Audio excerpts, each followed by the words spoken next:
Hello and welcome to Scott's Kitchen. Today we're going to make something a little bit special. Today's Friday and it is during Lent, and so that means for us Catholics, no meat. You may not have any meat. So kind of a workaround is fish and shrimp and seafood and those kind of things. So during Fridays, during Lent, one of the things that I like to do is make tuna salad and tuna fish. So that's what we're going to make today. Tuna fish sandwiches, that's what we're going to have for dinner. I know that maybe doesn't seem like a dinner, but Lily said that's what she wanted to have. And I said, great, I'll make it. I don't have a recipe like written down or anything. I just make it how I make it. And you can follow along. It's using basic ingredients, pickle relish, and I'll go through the rest of these when we get into the recipe. But let's get started. All right, we're going to start with a couple of cans of tuna. I like this from Costco in water. I don't really like the tuna in oil. And these are the small cans, 7 ounce. So I'm going to use 2 of them. One of them really just makes like a sandwich or two. So you really need a couple in order to make a few sandwiches. So I'm going to go ahead and open these, and then I'm going to drain them, drain the water out, and I'll show you how to do that. But a lot of you have seen me do things in the Kasori air fryer, which I love. And I wanted to tell you that there's actually a recall on that. There's a problem with it, I guess, electrically shorting out or something like that and maybe causing a fire. So there's a recall on these Kasori air fryers, and you can go online and you can put in the serial number and send a picture and a few other things, and then get a replacement. Or also you can get a different device. If you don't like the air fryer, you can get something different. So let me drain these. I'm just going to let me show you how I do that, actually, because I think it's kind of cool. So if you saw, I took the can opener all the way around. I didn't leave any little tab on there. Sometimes I do that, but this time I didn't. And then I just take it like this, push my finger down, and then I just kind of wait until it all drains. Let's try that from the other side. Maybe this is a better view. Just kind of drain it like that, and I'm pushing in with this finger to kind of squeeze it. Try to get as much of that water out, because you don't want like wet and gross tuna salad. And then I'll show you how I put it in the bowl next. So really the only utensil I'm going to use for this whole project is a fork. And I'll show you how that works in a minute, but basically now just kind of dump this in, and it actually does kind of stay on a little bit of a hinge, the can there. And just kind of peel it all out, and it should be pretty dry. I don't really want any of the water. The moisture is going to come from the mayonnaise. That's where the moisture is going to come from, because it's like a creamy, it's supposed to be a creamy consistency and not wet. Okay, so I'll do that with the other one right now. Okay, so next, some coarse ground pepper. You can use, regular fine ground pepper if you want, but this is kind of what I use. And of course, all of my recipes have lots of black pepper in them, because I love it. I know it seems like a lot, but tuna doesn't really have much flavor to it, so you're kind of adding all the flavor now. And again, my favorite, Lowry seasoned salt. Now, you've seen me use that on the nachos, and I was talking to it the other day about French fries and stuff like that, so it's really good. Then some hot sauce. You can use really any hot sauce you want. Probably Tabasco, I think, would be maybe a little better than, because Tabasco just kind of gives the heat, and I think it's more appropriate for seafood and things like that.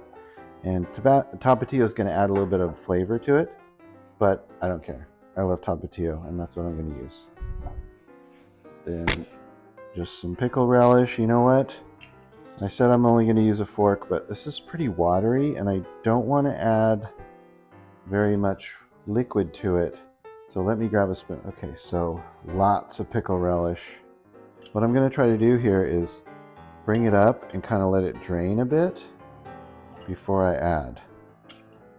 And I don't have any kind of feel for how much this is. I've always just made it how I make it. And oops. Yeah, that's what I do. So I'll leave that there because I may add more of that. I may add more of this, maybe more of that. Everything after I taste it. So we'll kind of see as I'm going. It'll develop into what I want it to look like, and I'll show you that. So mayonnaise, you can do a couple different things. Kewpie mayo, that's pretty good. Today I'm going to use just some light mayonnaise, but a lot of times I do use the Kewpie mayo. But I have this, and I don't really have a lot of stuff to use it for, so might as well use it up. So I don't know, maybe about there. That's probably not enough, hopefully, because you can always add more, but you can't really take any away. So if you use that kind of motto where add stuff and then think, well, it's probably not enough, that's a perfect amount because you can always add a little bit more. But if you put too much in, then you're kind of sunk. So I'm putting this around. And you know what? I'm going to add a little bit more pickle relish, if you can believe that. Just draining that off. And let's do mayo. Some more. And then we're just kind of scraping. It's almost like how we beat an egg. Almost turn the bowl and just have a fork. What I'm looking for is, I don't know how to describe the consistency. I don't want it dry and falling apart. I want it kind of together, but I don't want a big goopy mess. I want it to kind of like stay, you know, stay on the fork. I don't want it running off, but I don't want it super dry either. So that's looking really good. I think that's perfect. If you can picture like your bread and you know, that in the middle of a sandwich, wouldn't that be perfect? It looks really good. That looks really, really good. Okay. So I think that's perfect in terms of the consistency. Let me taste a little bit of it.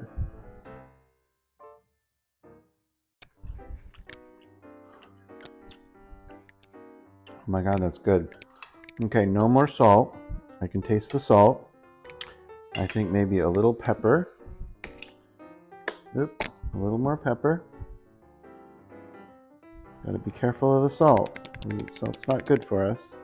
And then I couldn't really taste the heat because I like a little, and you know what's funny with this is it doesn't add heat. It just adds a little bit of a zing to it.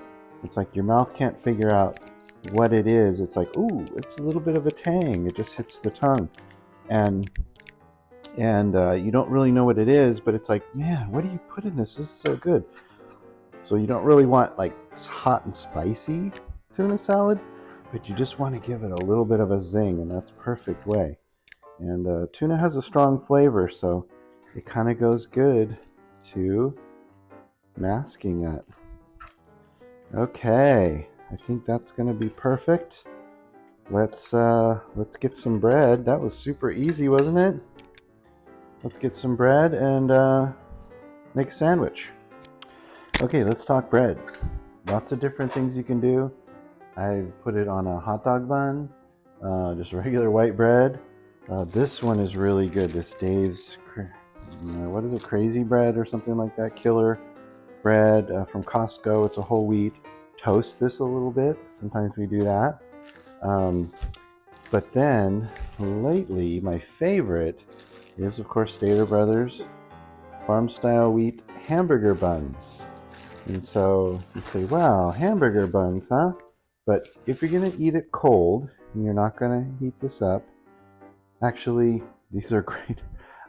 For lunch, I made some clam chowder, and I took one of these and I opened it up and I made like a garlic bread out of it, and it was fantastic.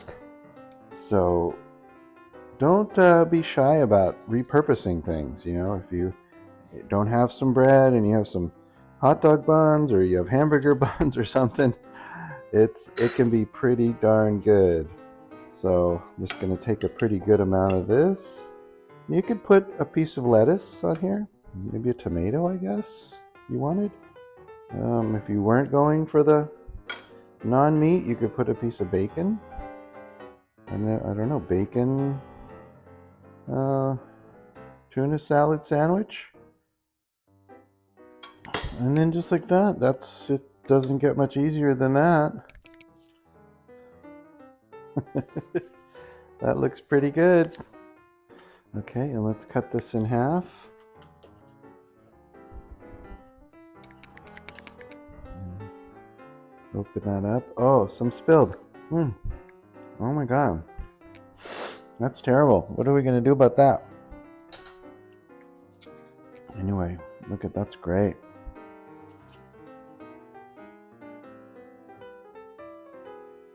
Okay, so let's try this. This looks so good. All right, great way to make yourself feel like you're not giving up too much for Lent, but you know.